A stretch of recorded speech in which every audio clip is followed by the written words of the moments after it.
Hello everyone.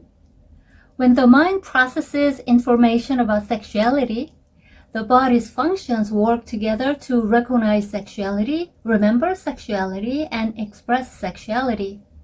In this video, we'll talk about sexual memory, where we store and retrieve information about sex and become aware of it. The mind is composed of conscious and unconscious parts. First, the unconscious works so that we can feel and be aware of it as consciousness.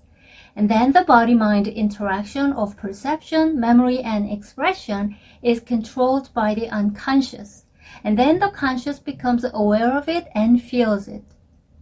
When we perceive external information, all 5 sensory organs are controlled by the unconscious mind.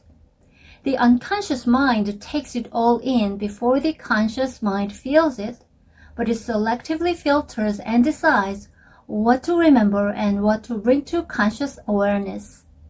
The filtering is done by the habits in the unconscious mind. The habits in the unconscious mind also interact with the external information and the stored information in the memory to determine whether it is sexual or general information, and then bring it to conscious awareness.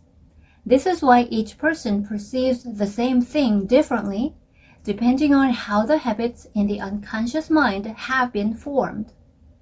In the process of recognizing and remembering sex, the unconscious mind works to store the perceived information in memory and retrieve it again from memory, reinforcing or changing what is already stored.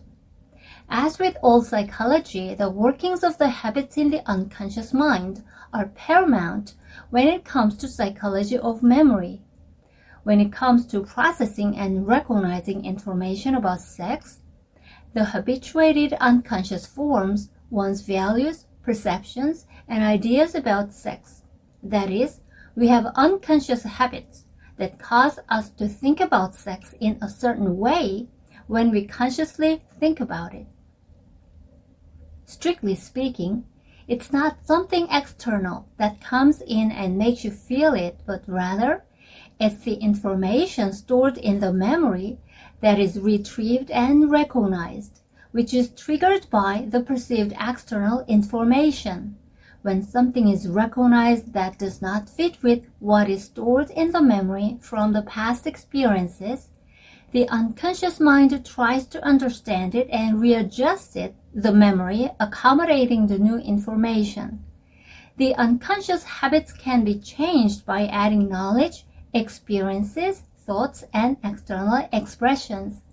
Therefore, even if distorted values and ideas have been formed by the distorted information so far, it is possible to change the stored information and form correct thinking habits by updating the memory by adding accurate information about values and ideas of sexuality in the future.